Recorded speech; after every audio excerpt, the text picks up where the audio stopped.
আমরা আবার চলে এসেছি উন্নয়ন বাংলা চ্যালেঞ্জ নিয়ে। 6 দিন আগে যে একটা ভিডিও ছেড়েছিলাম সমীক্ষার ব্যাপারে কে কটা সিট পাবে, এই ভোটের রেজাল্টে আলোর কথাটা কতটা সত্যি হলো সমীক্ষার ব্যাপারে আজকে আমরা আলোর কাছে জেনে নেব। সমীক্ষার ব্যাপারে তোমার কথাটা আজকে কতটা সত্যি হলো আমাকে আবার আজ বলো। সমীক্ষার ব্যাপারে যে কথা আমি বলেছিলাম 6 দিন আগে, আমি মনে করছি যে আমি যে সমীক্ষা বলেছিলাম ভারতবর্ষের একজনও এই রকম সমীক্ষা কেউ বলতে পারেনি। আর নানান লোকে নানান রকম কথা বলেছিল। এবার বলেছিল মোদি 400 পার, কেউ বলেছিল এবার 400 হার। আর আমি বলেছিলাম একমাত্র যে প্রধানমন্ত্রী হবে মোটামুটি 25 থেকে 30টা সিটের ব্যবধান থাকবে, মানে 25 থেকে 30টা সিট কিনতে হবে। কিন্তু আমাদের 543টা সিটের মধ্যে বিজেপি পেয়েছে 240টা। তার কারণ বিজেপিকে যদি প্রধানমন্ত্রী গঠন করে বিজেপি, তাও তাকে লাগবে মোটামুটি 32টা সিট।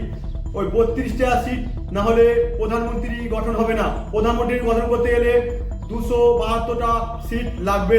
আমার আইডিয়া বেশ ভালোই হয়েছে মোটামুটি।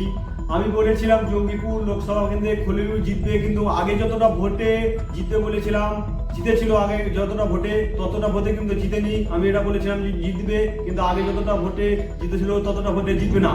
আমি আমাদের গ্রাম থেকে বলেছিলাম যে পঞ্চায়েত ভোটে জোট যতটা ভোট পেয়েছে আগে যতটা জোট ভোট পেয়েছে ততটা ভোট পাবে না বলেছিলাম, পায়নি।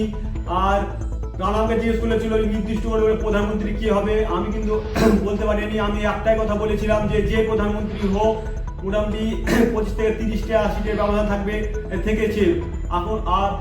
এখনো পর্যন্ত রেজাল্ট হয়ে গিয়েও বুঝতে পারা যায় না যে কে প্রধানমন্ত্রী হবে, রাহুল গান্ধী হবে না মোদি হবে। কিন্তু সিটের ব্যবধান 30 থেকে 32টা সিটেরই ব্যবধান কিন্তু পড়ছে। আমি বলেছিলাম 25 থেকে 30টা সিটের ব্যবধান থাকবে।